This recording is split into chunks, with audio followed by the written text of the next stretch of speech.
I started at Apple when I was 19 years old. So I was one of the youngest employees in the company. I'd actually just turned 19. And in those days, the company wasn't printing money. It didn't have tons of iconic products that everybody was using. We were looking to try and capture, just 1% of the personal computer market. The idea was really simple, which was if we made a product that we were truly personally proud of, and one, and two, we were operationally efficient in actually making it and getting it out to customers, that customers would appreciate what we did, understood what we were doing, and be willing to pay us to keep doing that. And that's how we did the iMac. That's how we went and did the unibody laptops that you see today, both Apple's as well as the companies that copied Apple, as well as eventually putting 1,000 songs in your pocket, which is the iPod, and the internet in your pocket, which was the iPhone. None of that curve was guaranteed. And on the outside, it looks very linear. But actually, the process of creating something from nothing is far from linear. It's very, very messy. It's very, very creative. There's a lot of learning, failing, learning from the failures in order to fail forward into success. And after 22 years of Apple, including working on a lot of AI and robotics stuff, I went and worked on robotics going to space. So rockets that would fly autonomously to space, fly around autonomously in space, satellites and things like that. And then I realized that the kind of fundamental platform for software and hardware that has to work every time and all the time kind of wasn't there across industries. And so part of why I went to Aptiv was actually to really focus on building that platform in things like automotive, which today the idea of having truly internet connected cars that are at the end of the day a robot on wheels is still very much a nascent thing, an early thing. How do you accelerate in a non-linear fashion, but make those big stepwise moves? And that can be done through mergers and acquisitions. And why I thought this would be particularly interesting to all of you is because at the end of the day, when you do a merger or an acquisition, you're taking two distinct groups of people. And it could be two small groups of people. It might be a company of 3 and a company of 2, or a company of 3 and a company of 5. It could be a really big company that may be over 100,000 employees and a really small company that may be 3 or 4 people. Or it could be two big companies where you're trying to merge cultures that are literally hundreds of thousands of people each, maybe decades old, maybe over 100 years old, depending on what the companies are and the industries are. So there's just a lot of really interesting things. And at the end of the day, you're here building your tool set. And those tools are tools that you're going to pull out. And if you have just one tool and you face a problem, like if your one tool is a hammer, everything looks like a nail, right? But the more tools we can give you, the more you can pull out the right tool. And I thought this topic of mergers and acquisitions would really, for you, give you a tool that's very different than I think other tools you might get, especially at this point in time in your education. And then as you go through the rest of your education and the rest of your career, you can really think about approaching business from a completely different angle given this talk. So, context. We talked a little bit about why talking about mergers and acquisitions and how it can bring a different way of thinking. We talked about cultures. At the end of the day, any successful company goes through cycles. Any successful company has to reinvent itself. Any successful company at the end of the day has to look for differentiation. Otherwise, folks go with the next alternative. And so at the end of the day, business phase dynamics are a big piece of why this topic gets really interesting and is really important. So what are the phases? Has anybody kind of studied what this, think about like the innovator's dilemma or the cyclical phases of a business? Most businesses start out in an ideation phase where you've come up with an idea. There's either investors who are going to support that idea. You're rapidly building that idea. You're building your team to deliver that idea. Hopefully you have customers that are connected with you who are your first customers who are going to buy. You go up, right? You go up quickly. And there are different ways to do that. One is to start with something that people will buy. You get profitable really quickly, and then you start building on that. Some other things are actually kind of differentiating by speed. So you pour lots and lots of money into a thing, and you grow it really, really rapidly to create a differentiated offering. For example, if you look at SpaceX and Starlink, there aren't a lot of competitors that can do what they do. And while that required a tremendous amount of investment to get where they've gotten, the moat from where they are to the next best option is huge, and is measured to the customer in actually many millions of dollars. But then also businesses go through a polishing phase where the product is well defined, it's well understood in the market, and it's about optimizing for cost. It's about polishing that product to really make it the best possible, for example, the best possible screwdriver. But what happens with that screwdriver is you get the best screwdriver with the best handle made out of titanium, so it's super lightweight. What happens? Somebody comes along and disrupts it, right? Somebody comes along with a power drill, and you no longer are using your muscles like this to unscrew a screw, you're using a power screwdriver, and you disrupt an entire industry. Or for that matter, the world of typewriters that get interrupted by the personal computer, as an example. So what that drives is the need to reinvent. And so M&A is a multifunction tool for reinventing your business or driving growth, innovation, and transformation in your business, which is why I like to think of it as the M&A towel, because you can use towels for so many different things. As a matter of fact, so I have a hobby. I like to make watches on the side of other things that I like to do. And so I use towels in my shop for polishing, cleaning. I use towels, of course, in my house. I use towels when I'm baking bread to have the bread not dry out as it cools down when it comes out of the oven. So I love towels as an analogy. But at the end of the day, your company will want to either grow, or maybe you've hit the end of that growth phase and you're really looking for some innovation that allows you to drive further growth in the same area. Or you may be deciding that you're saturated in that area and what you really need to do is transform the business. And so there are many different reasons why you might want to go through a merger and an acquisition. So let's talk about this. So your business gets to a certain point, you identify an opportunity, and that opportunity is fundamentally the goals that it's going to allow you to differentiate. That folks are going to see what you do and go, wow, I want that, and I want that more than what the other folks have.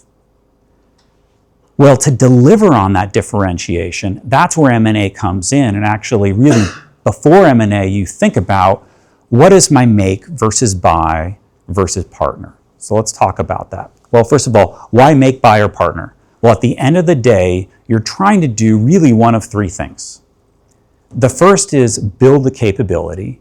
The second would be build capacity. And the third would be to accelerate so you can deliver that differentiation in a shorter amount of time. A lot of companies make this mistake. And you'd think, well, with this definition, it should be pretty easy, right? But actually, there's a difference between not having the skill set at all in your company to even evaluate what it would take to jump into a new area or a new opportunity versus do you have the capacity in order to go as fast down that path as you want. And so those are separate questions, and you need to ask both. And often you have to think about, as you move into a new area, do I want to push down my capacity in the existing business as I optimize in order to build first just the initial capability to truly dig into the new opportunity? That's one way to do it. Another way to do it might be to partner and to go, you know what? Actually, we want just a little bit of capability inside our company in order to be able to effectively work with a partner. But actually, we want to build all the capacity out in a partner, for example, and let them handle the scale of the thing. So that's why capability and capacity are really important independent variables to really think about. And then the next thing is time. And I mentioned acceleration and the goal to accelerate. It's not just about going faster. It's about meeting the market at the right point in time. So if you go too fast, what's an issue with going too fast? Another brave soul. What could possibly be the issue with going too fast and building out capability and capacity? There might not be a need for it at that time. Yes, yes, absolutely. There might not be a need. The rest of the dependencies in the market may not be ready for when your piece is ready. Great example of this. Some companies investing in IoT, so smart devices that sit on the edge of the network. But if the wireless network hasn't been built out to actually be ready to deliver the wireless data, the internet to that edge device, the fact that you're selling that widget doesn't matter. It has no way to actually connect to the greater infrastructure. That was actually a problem with tablets. Apple came out with the Apple Newton, but it was expensive, and there wasn't the internet connectivity that was needed to actually make a tablet, a portable tablet, really shine in that time frame. And so the Newton completely failed as a product. And years later, out comes the iPad, and the iPad was radically successful. The difference was timing. So it's important that when you think about acceleration, it's less about just going faster, and it's about being able to accurately land your differentiation at the right moment when the conditions in the market are right. So why merge or acquire? So the first is that you really, really think that the folks in that other company have a skill set that are complementary and additive to the skill set that's inside your company. And you almost know this from like your first or second meeting, because you come in to kind of evaluate, and the next thing you know, you're brainstorming. You're like working together as one team, even though nobody signed anything on the paper yet. And that talent and that alignment of thoughts, and we'll talk a little bit about this more in a bit, is a way to take your team that has a certain capability and capacity, and instantaneously, if the stars align, and they definitely do not always align, if the stars align, go boom, and grow it dramatically. The second is intellectual property. And the reason why I started with people is for a very important reason. The people in the company that you may be evaluating to acquire in order to help you differentiate, they generated that IP. If you get the intellectual property, that's what IP stands for, if you get the intellectual property, but you lose the people, you may not actually be able to capitalize on that IP, take that IP and turn it into real products that you can sell into the world and not only deliver value, but also make money as a business. So this is why talent and IP do tie. Now, that isn't to say there are absolutely companies that are out there, they're called patent trolls, that buy IP, and all they do is they have great lawyers, and they basically go out and they try to prosecute companies that may be violating on that IP. That's not what I'm talking about here. I'm talking about using IP to make great products. So here's another reason, build out market share. For example, in the days of streaming, there were multiple companies that were out there, for example, Beats, that had built out a great user base of folks streaming music. And then there were other companies out there that were making devices for consuming that streaming music or creating more content. This was a great example of wanting to expand market share. For example, Apple acquired Beats. And when it did that, it significantly increased its market share in the streaming community, right? For streaming music and other kinds of media. And then lastly, complementary technologies. And we'll talk about this because this is one that is pretty common, but it can be really fraught with challenges. So this idea is, for example, let's say, and we'll talk about an example, a couple of case studies in a minute. For example, you start out at having two companies. One company can do distribution. Another company makes content. And so what about putting those two together, right? Now you have content and distribution together in one company. Does that allow you to have a differentiated advantage, right?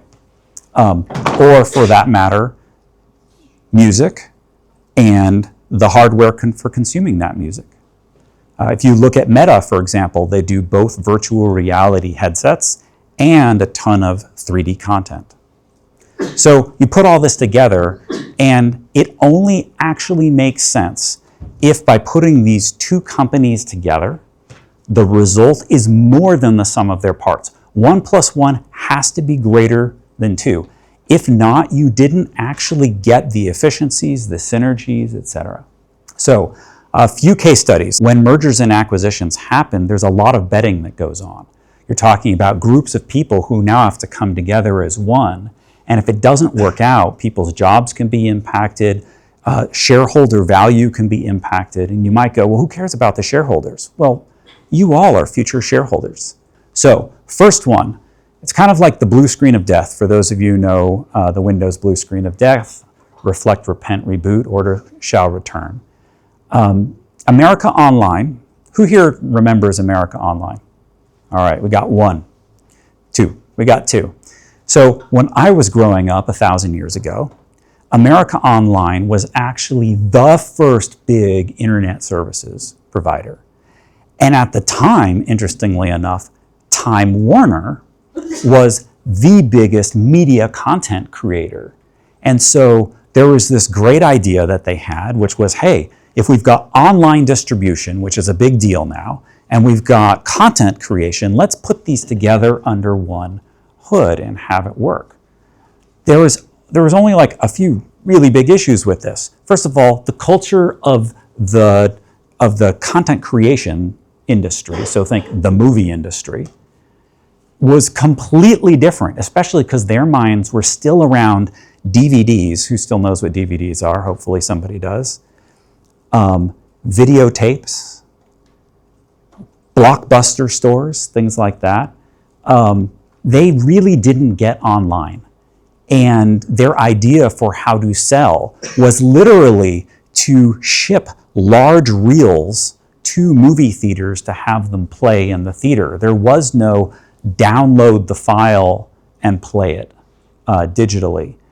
And inside America Online, they actually had their own challenges, even though they were a fast early mover in the internet. They also were dealing with the rapid changes that were happening with the move to broadband. So these two cultures came together. They did not work out at all. This next one's really interesting. Sometimes, we just talked about capability. If you don't have the capability to evaluate whether you should get together with another company, you may not be able to do the diligence that is required up front to maximize the possibility that the eventual interaction is successful. This is not only a great example of one, it's kind of a notorious one. So Hewlett-Packard thought that it would be great to acquire this software automation company called Autonomy. And Autonomy sold both hardware and software.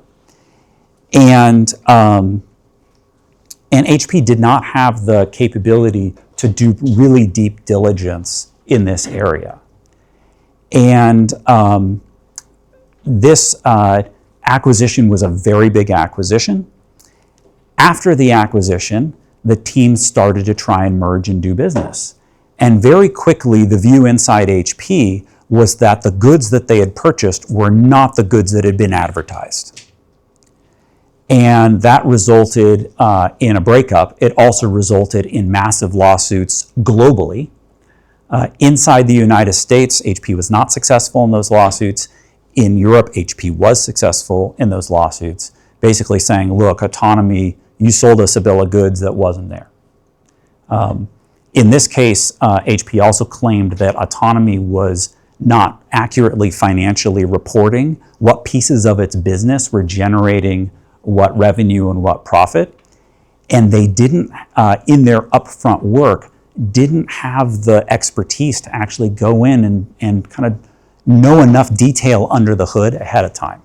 So the lesson from this one is know what you're buying. And when you think you know what you're buying, then go know what you're buying. Here's another one that's really interesting. This is a good example of thinking you want something and then you get into it and discover you don't.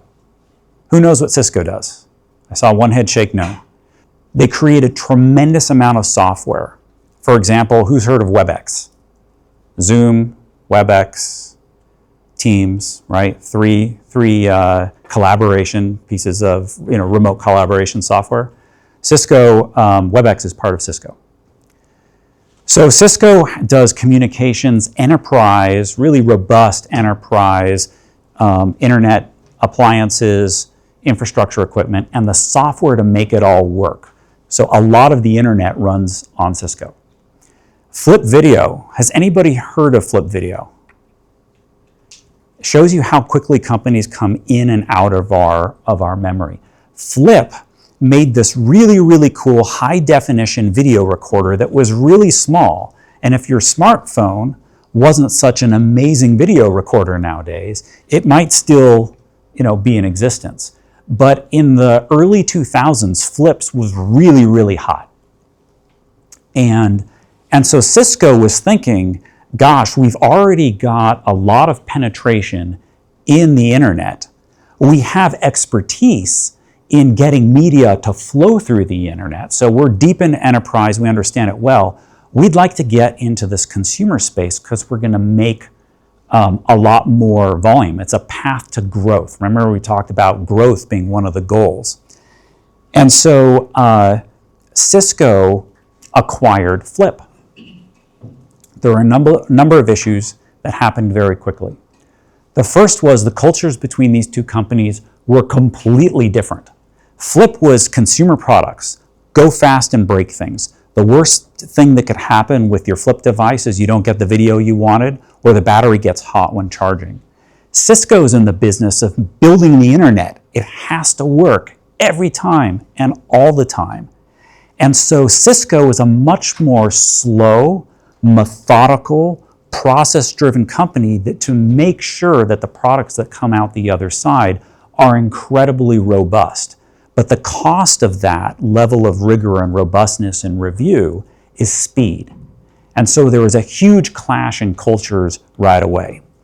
The other miss, and this is an even bigger miss, was that the profits that were made in these consumer video devices, the margins, were much smaller than what Cisco was seeing at the time in its, the infrastructure of the internet. And so Flip was actually dilutive to the margins of Cisco. And they figured this out and kind of the impact of that after the acquisition. So the result was that Cisco realized actually this consumer space is dilutive to margins. It's also a defocusing of management and a defocusing of investment. We don't want to be in this space. And so that ended up shutting down the Flip business. And this was kind of sad because Flip was down a path that had really passionate people. They were failing fast. They were going forward. Their products were actually quite popular in the market. But this marriage with Cisco was just not a good match.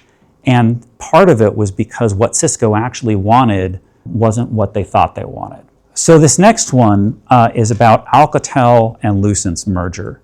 The idea here was by taking Lucent and Alcatel, so you're talking about an American company, effectively a French company, a European company, and merging them together. And the idea was to create a real competitor in that internet infrastructure space. And this was a global merger, a very big one. And suddenly you had a French team that had to work with an English-speaking team. And they didn't have the tools to make that work. In addition, the business management cultures were totally different. One was completely focused on OI, so income, overall income, right? So margins, operating margins. And the other was really, really focused on technology and products and thought leadership. Differentiate through product feature and capability differentiation. So you had a combination of physical separation, which in this post-COVID age of remote work, it's an interesting thing to still think about. But you had physical separation in addition to language barrier, in addition to we didn't have the collaboration tools back then that we do today. And this did not work well at all. There was a tremendous amount of conflict, which on top of the cultural conflict, the language barrier made it very hard to bridge and resolve. Nokia ended up buying this out, and it was good for the internet appliance business, but it caused so much management distraction for Nokia, it actually got Nokia behind in the development of 5G technologies. And so when you think about Nokia's ability to compete in the space of 5G and putting out the infrastructure for 5G versus competitors like Samsung and others, they lost a significant amount of advantage because they lost time due to figuring out how to make Alcatel-Lucent work. So this ended up being, at the end of the day, a side quest for Nokia. So this was think of this as a cascade of failures, right? And lastly, this is one, and you got to remember, for every story there are two sides. But I'm going to tell one side of this particular story because I think it illustrates an idea. I call this the head fake. What's the head fake? Well, it's when you have a big company and a small company possibly come together, but then it doesn't work out. And then the big company goes and develops a product that directly competes with that small company. This is exactly what happened in the Microsoft Slack space. Microsoft and Slack, it was reported that they were in discussions for a period of time. In the end, Microsoft decided to go off and create Teams, which was their own product. And of course, Teams competes with Slack as a productivity tool. And if you're a small company like Slack was at the time, that can be, really problematic, especially because, if you think about trust, when you have this occur, and it occurs in multiple places in industry, small companies then tend to be very, very shy about sharing the necessary details under the hood for the big company to actually be able to mitigate the risk of that acquisition. So this is a real challenge. On one hand, you need to share enough information that you can believe that if there's a marriage, it's really going to work out. On the other hand, if you share too much to that big company, maybe that big company will just go away, and you're a tiny company. You have no ability to go after the big company and be successful because the big company's got great lawyers. So this is a real challenge, and one of the things I've done while at big companies is when engaging with a small company, putting into place structure that makes the small company comfortable with sharing that detailed under the hood information. For example, agreeing ahead of time that after those discussions that we will delete all of the information related to that discussion if it doesn't work out. Destroy all relevant documentation that's related to that discussion. That's one. Two is by actually naming who are the individuals, and Helen and I actually did this many, many times over the course of iPod and iPhone, which was, we're going to name just a few people who are allowed to see all of this information of this other company, this small company, and go really, really deep. And those individuals know, each and every one of them, that they must protect that small company's information, that they can't share it outside within the company. And as a result, companies like Apple that have a reputation for really protecting the information of other companies that they partner with or they engage with have been really successful down this path. And actually, to the point of, for example, Apple has what I would call co-opetition in some places, where it actually works very closely and has big business with a company where a different area of that same company competes with Apple. And that works because of setting up these types of relationships. Okay, well, what about maybe a merger between two companies isn't the right answer? What about just partnering deeply? And what about joint ventures, and what's the difference? So does anybody know the difference between a partnership and a joint venture? I didn't know this either until I was actually already in the workplace. So a deep partnership is where each company remains separate and delivers their piece of the pie, usually one as a supplier into the other at the end of the day. A joint venture is where a third entity is created and that each of the companies provide their particular IP or capability into it. For example, you create a third company, one company puts in dollars, the other company puts in IP, as an example. Or one company puts in manufacturing, the other company puts in the design, so hardware and software design, as an example. So what about them? Well, deep partnerships are based fundamentally on a long-term win-win. And they maintain each of the company's core competencies, what they're good at. You don't have anything bleeding out into a third party, into that new venture. And it fundamentally is a lower risk path than a joint venture where IP and people move. Joint ventures often fail. Joint ventures really, really struggle. And part of why they struggle is for a couple reasons that I thought were worth kind of sharing with you. The first is you have company A and company B. Neither of them wanted to invest fully in this new product area, so they each put in their part and you create that third venture. If that third venture is really successful over time, what happens? Well, each of the parents are trying to compete with each other, right? But there's this third venture. So what's the long-term exit from that's successful? It can be really, really challenging. So that's one issue. The other is that this third entity, it's at the end of the day, it answers to two parents. Imagine you have two different parents with totally different cultures who parent completely differently. And it's like, today am I asking mom what the right thing to do is, or I'm asking dad what the right thing to do is? Or, mom and mom's partner. Like, it doesn't work. You end up with two different parenting styles. And so for the execution team, for the leadership team of that joint venture, it gets very, very difficult because you're not only managing your new venture, which is like a sapling trying to grow into a tree, you're also managing the two parents which are engaged in co-opetition. So it's very, very, very challenging to make a JV work, especially over the long term. So we kind of just talked through this.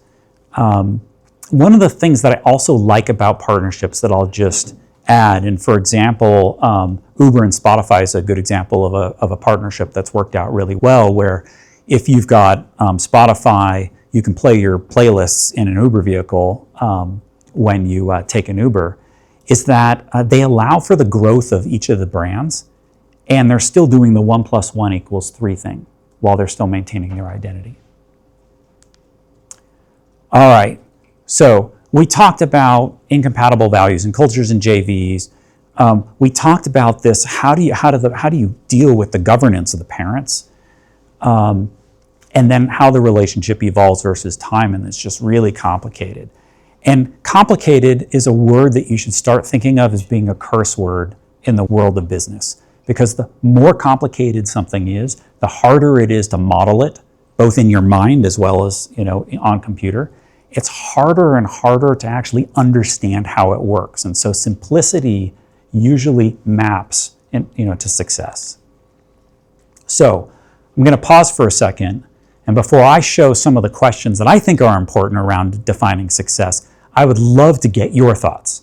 So when you think about two companies coming together and becoming one, and you're in that first meeting, what are the kinds of questions you would want to have answered? And you can think of it as being the buyer or being the one possibly being acquired. Who's brave? Since she's not wearing a mic, she said she would love to know what the power distribution would be in the end entity for making decisions out the other side of a transaction. Great question. What would you ask? Dilution. Absolutely, especially if you're being acquired, right? What's your equity in the new company, and do you think the new company is going to do this, or do this, right? Because if the new company is going to do this, if that's what you think is going to happen, then it's not just dilution. It's also kind of what happens with your equity over time, right? Totally. What would you ask? Just to repeat it, she was saying, look, if I'm going to buy a product, I want to know, is this product going to be reliable, and is it going to be a lifelong product? I'll give you the company analogy to that, which is, and actually I ask this question a lot, which is this a one-trick company? Is what they have something that's going to work once to solve one problem right now? Or is this a capability or a set of technologies or a set of products that I can build on, build a whole line of products around? Maybe it's get out of technology for a moment. Maybe it's a company that makes an amazing foundation, right? So a product for makeup. Maybe it's a moisturizing foundation or something like that. Can I do and they've got a great technology that leaves the skin moist and doesn't create reactions or allergies. Can I take that and build that out into a line of lipstick and shampoos and conditioners and build a whole series of products around it? That is obviously much more valuable than something that's only useful in this one scenario. So can it be grown and extended? Totally. Yes, I completely agree with all of that. That at the end of the day, when you merge two companies, you're merging cultures, and you need to decide what is the best from each. Where are you trying to make one company look like the other, and vice versa? What is the culture of the eventual merged company going to look like? And how do you define success, and then how do you communicate that out to employees? And it's funny, the communication piece can be really difficult, because to do a merger requires a tremendous amount of review from things like the Securities and Exchange Commission, for example, if it's public companies. And so there's a lot that has to happen confidentially, because a lot of times you can't get all the way there. And then, of course, you get to a place where you announce that merger. You don't want a lot of employees to know ahead of time, because they may bet. They may bet against the merger, even though they shouldn't. Usually it's in their contracts that they shouldn't. Or they may bet on the merger. They might buy more stock. And all of that kind of falls into that insider knowledge kind of a problem. So you tend to need to be pretty confidential about these things, which means when the announcement happens, often for at least one of the companies, sometimes for both companies, especially if they're big companies, both companies, it's a surprise to a large portion of the workforce. What is your communications plan? How are you going to do change management? And really, change management is really the core kind of term I would think of. All right, last one. That was great. Last one. Who's going to be the last brave soul? You're the last brave soul. What question would you ask if you were buying a company or being acquired? So she was just saying, if you're on either side, what is your medium-term and long-term plan? The next year, 5 years, 10 years. That's super important, because are you aligned? Is this a way where you're actually able to have that small company, let's say if it's big and small, accelerate? In which case the employees are going to be super excited. They're going to be like, oh yes, we really wanted to have this impact, but we were small enough, we didn't know if we had enough money to do it over time. Now we're doing this merger, and we're going to go faster, and we're going to change the world for the better. Multi-touch was exactly like that with Apple and the company that Apple acquired in order to make multi-touch happen. The flip side is that if you have a company that's really interested in making things for, let's say, for the military, and the company that's looking to acquire them wants to have zero business in defense, because maybe culturally that's not their thing, that could be a huge clash, right? And so understanding where each company is going with specific milestones in the near term all the way out to the long term, like you described, super important. Here are a few for me. We talked about being aligned on goals. Being aligned on the definition of done. So what are the KPIs? What are the real metrics you're going to use for success? The TDI Ameritrade one is a great example of where there was a real gap in terms of truly understanding what the definition of done would look like and what that end state of the combined entities would look like. What execution and follow through look like? We talked a lot about who has what decision-making authority. How are we going to actually loop back? One of the things I've learned through doing multiple tens of acquisitions in my career is that the follow-up, especially with employee integration, is just as important as everything you do up front and initially. So how do you come back around, and who is going to come back around, and figure out what's working, what's not working? Having an identified, clear escalation process. Usually, you have a honeymoon period, and then very quickly, you discover all of the things that you couldn't discover before you put your companies together. It's very important to have a very clear path for getting that data to the people who can make decisions to mitigate those issues, because you're going to learn. And actually, it's important that you learn. Otherwise, you don't get the synergies. It's just two companies glued side by side at the edges. And tied to that is having a very clear process for how you're going to check, review the status, and drive progress forward. And lastly, a real proactive feedback loop. So, different companies with their human resources departments, for example, get feedback from their employees about how it's going in their groups in the company. But this is really focused around change management. What is working in the change management? What is not working and needs to be designed to be different?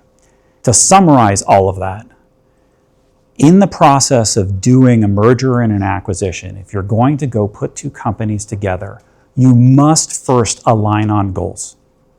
The second is you have to have an actionable plan where you know why you're doing it, what you're going to do, who's going to do it, and how you're going to manage the change, because the plan must change as you learn. And then lastly, how are you going to be efficient? It turns out that the longer the time goes by that you don't fully integrate those two companies, the harder it is to ever integrate those companies. And the result often is a breakup at some point or a sell-off at some point of that part of the company. So let's talk about integration. The first is cultural. I love the comments that folks made about, what is the long-term vision? What does success look like? Who's going to do what? Who makes decisions? How are you going to align the cultures and make sure that the two cultures of these companies are complementary to each other and that they add to each other? What does the end unified culture of these two entities look like? The second is people. You have to make sure that you know what you're trying to capture from the company you're acquiring, because if you acquire the company, but actually the people don't come with it that you were really counting on, you actually can't proceed forward in your integration plans. And then lastly, and this one gets missed, it's totally not exciting to most people, infrastructure and technology. One company's on Slack, the other company's on Teams. One company uses Zoom. One company uses SAP for supply chain, the other one uses Odoo. So there's all of this disconnect in how the systems of the two companies work. If you want to get the synergies, you actually have to get on the same platform, especially with AI, because AI requires data and the ability to train on data and to get insights from shared data. And so in the world of AI that you're rolling into and living through that revolution, having a common infrastructure and technology is absolutely critical. How you get to that set of technologies and that common infrastructure quickly and successfully is a huge challenge for many companies, and it's often the Achilles heel. Things to watch out for. First of all, don't panic. I'm not saying panic. I am saying watch out for these things. The first is what I like to call the inertial drive to nowhere. You're driven by your inertia and you stick to the plan regardless of whether the plan still makes sense. You've got to exert positive control where you're actually driving change and being flexible as you learn new things through the acquisition. The next is paying attention to changing macro and micro conditions. For example, if an acquisition takes, let's say, a year to work through, or maybe 2 years to work through, and the market fundamentally shifts during that time, it may make no more sense. The flip side is it may make 10 times or 100 times more sense, right? Depending on how market conditions change. For example, if you are making a standalone video recorder and smartphones take off, maybe that standalone video recorder company acquisition no longer makes sense. Regulatory changes. We live in a time of a tremendous amount of geopolitical change. And in addition to that, changing regulation around things like artificial intelligence. And so that can drive really, really key changes in your strategy. Something that may have been workable and easy and simple and not complicated may end up being burdened by regulatory challenges that may make it unfeasible or make it so you can't get those synergies. And then we talked about people. If through the acquisition, the key personnel leave, that's an issue. The other is if there are people who join who actually make it harder to merge the teams, that can also be an issue. So key people matters. We talked about complexity being inversely proportional to success. That's what that little symbol means. Shiny distractions. You do the acquisition and then you go, oh, this is exciting. Wait, no, let's go do this. That's exciting. And you don't actually execute on your plan. So you have to balance being flexible with also not being distracted by shiny objects. And lastly, culture. People are 90% of the success or failure of any merger or acquisition. And so often there's a lot of emphasis around intellectual property. There's a lot of emphasis around synergies and cost reduction. There's a lot of emphasis around products. And the people who are at the end of the day, your success or failure, don't get enough attention in detailed planning. So think about people. Business is about people. So with that, the life in the universe of everything M&A, let's do some Q&A.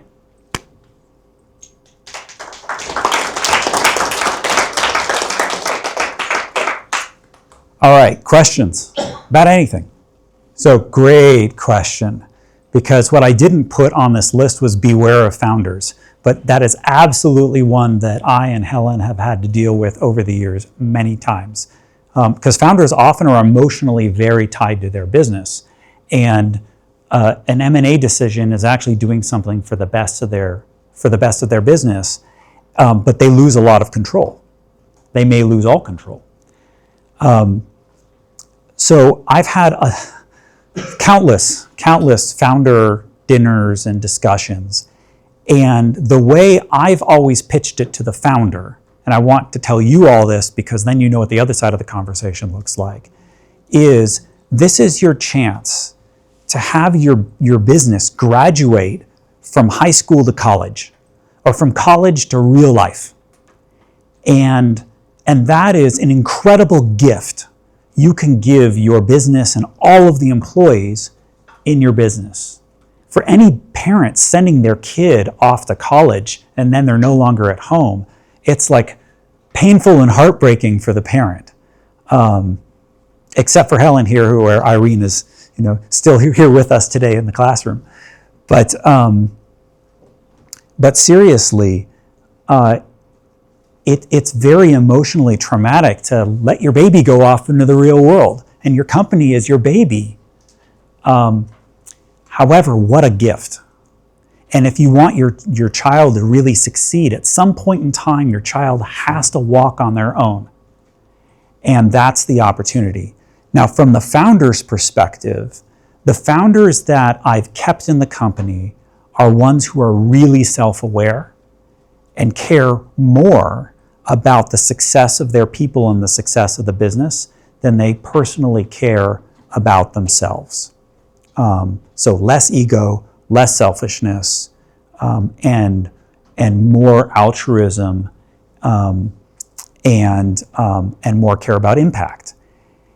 And for those, we've done, I've had a lot of success with keeping those founders, usually moving them into like an architect role, for example, if they're technically really, really deep, or a cultural ambassador role if they're really, really great communicators.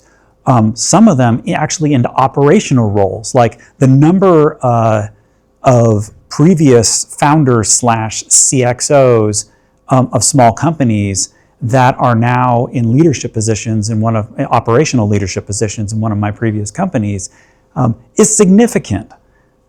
And that's actually one of the beauties of a big company, is that if you're a big company, the possibility of finding a home that founder will find really exciting and interesting is a lot higher than if it's a small company thing where the number of landing spots are fewer. If you are the founder, an acquisition is not pitching to an investor. It's not pitching to a VC. And one of the biggest mistakes I see founders especially, and CXOs especially, of startups that they make is that they sell something they don't actually have yet. It's something they hope to have someday, and they've been so used to selling the dream in order to get the funding that they end up in a trap.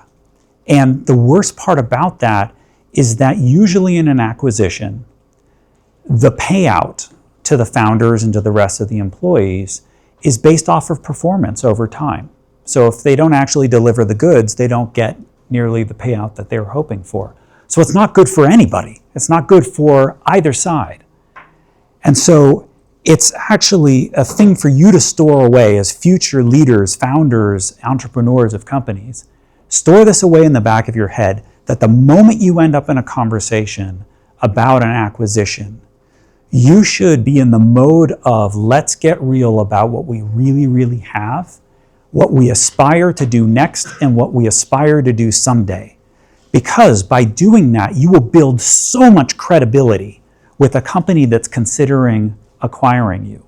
And they will value you much greater because they will go, wow, these folks think really, really deeply about what they actually have and what they can do now. But then they also have amazing ideas about where this can go, to your point about how extensible is a product and a product line. So that's the advice to you all as future founders. Change management. So the first thing in change management, I think, is to establish who is responsible for change management. There needs to be, and that's not a team, that's a name of a person. Remember that you can always call David or Carla or Sarah, but you can never pick up the phone and call HR team. There's nobody named HR team. There's nobody named CTO team, right? There's somebody named Benjamin.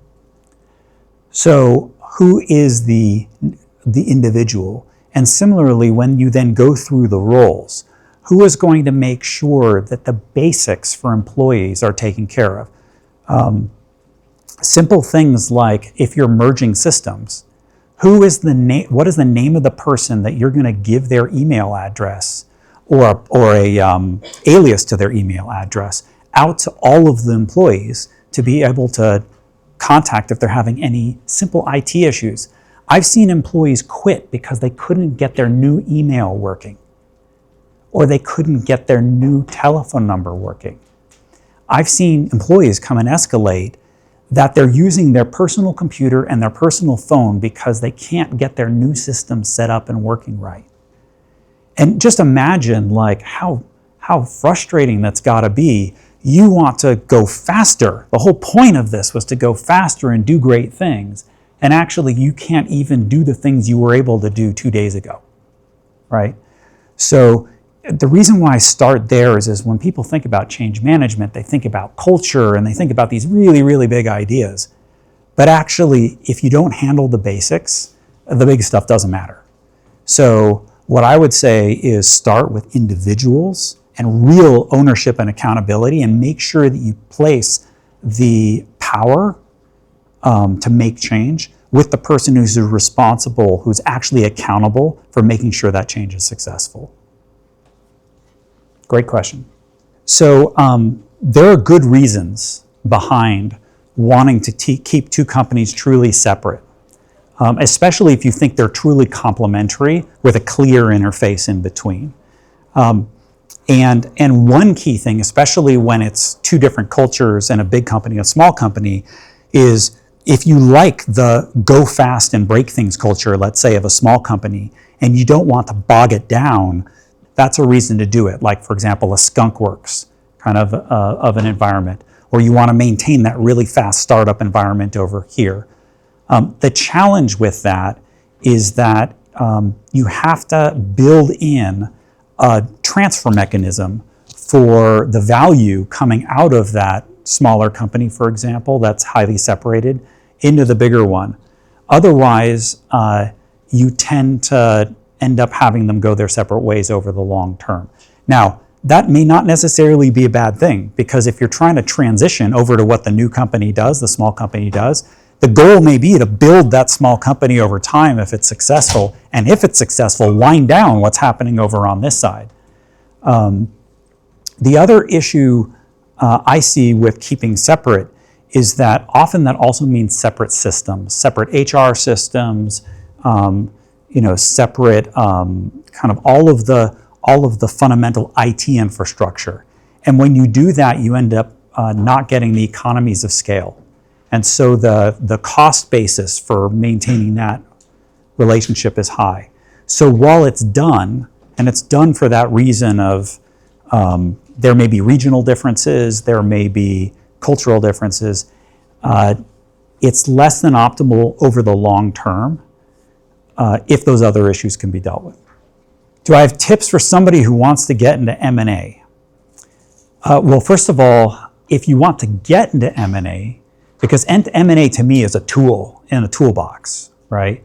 So I've never approached problem as I want to M&A something. I've always approached the problem of I want to solve this product issue, or I want to grow the business, or I want to differentiate. And M&A is one of the tools to use for that. However, there are companies who do specialize in M&A or in going public, for example. And VCs are actually very, very good at that, and often trying to marry companies that have common goals, complementary capabilities, complementary products, and marry them together.